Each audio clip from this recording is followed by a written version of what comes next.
కరీంనగర్ జిల్లా హుజురాబాద్లో కాంగ్రెస్ భారాసల సవాళ్లు ప్రతి సవాళ్లతో ఉద్రిక్తత కొనసాగుతోంది.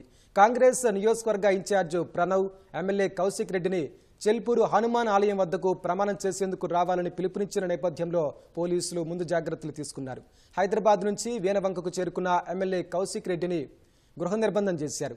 మరోవైపు కాంగ్రెస్ నియోజకవర్గ ఇన్ఛార్జ్ ప్రణవ్ బయటికి రాకుండా సింగపూర్లో గృహ నిర్బంధం చేశారు. ఇరు పార్టీల నాయకులు రాకుండా పోలీసులు కట్టుదిట్టం చేసినప్పటికీ కొంతమంది బాధితులు ఇరుగు పొరుగు గ్రామాల్లోని కాంగ్రెస్ కార్యకర్తలు పెద్ద ఎత్తున చెల్పూరు హనుమాన్ ఆలయం వద్దకు వచ్చారు.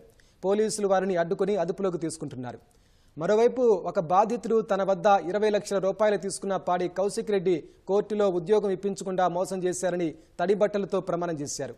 దీనితో హనుమాన్ ఆలయం వద్ద కాస్త ఉద్రిక్తత చోటు చేసుకుంది. ప్రభుత్వంలో ఉన్నప్పుడు కౌశిక్ రెడ్డి దౌర్జన్యాలు చేశారని, ప్రభుత్వంలో లేకున్నా అధికార పార్టీపై అనవసర ఆరోపణలు చేస్తున్నారని కార్యకర్తలు ఆగ్రహం వ్యక్తం చేశారు. ఈ క్రమంలో కాంగ్రెస్ కార్యకర్తలను చెదరగొట్టేందుకు పోలీసులు స్వల్ప లాఠీ చార్జ్ చేశారు.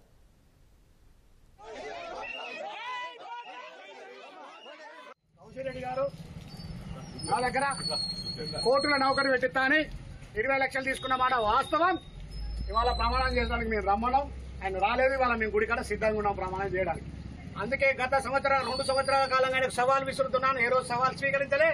కానీ మా మంత్రి గారి మీద అన్యాయంగా అక్రమంగా ఇలాంటి ఆధారాలు లేకుండా బూడిద కుంభకోణంలో ఆరోపణలు చేస్తూ ప్రమాణం చేస్తావా హైదరాబాద్ రమ్మని చెప్పాడు. అంతకు ముందే మేము చెప్తున్నాం, మంగళవారం నాడు మా చెల్పూరు హనుమాన్ టెంపుల్ పవిత్రమైన టెంపుల్ నువ్వు రా అని చెప్పి సవాల్ విసిరాం. సవాల్ స్వీకరించిన ఇప్పటివరకు రాలేదు. మేము ప్రమాణం చేయడానికి అని వస్తే సిద్ధంగా ఉన్నాం.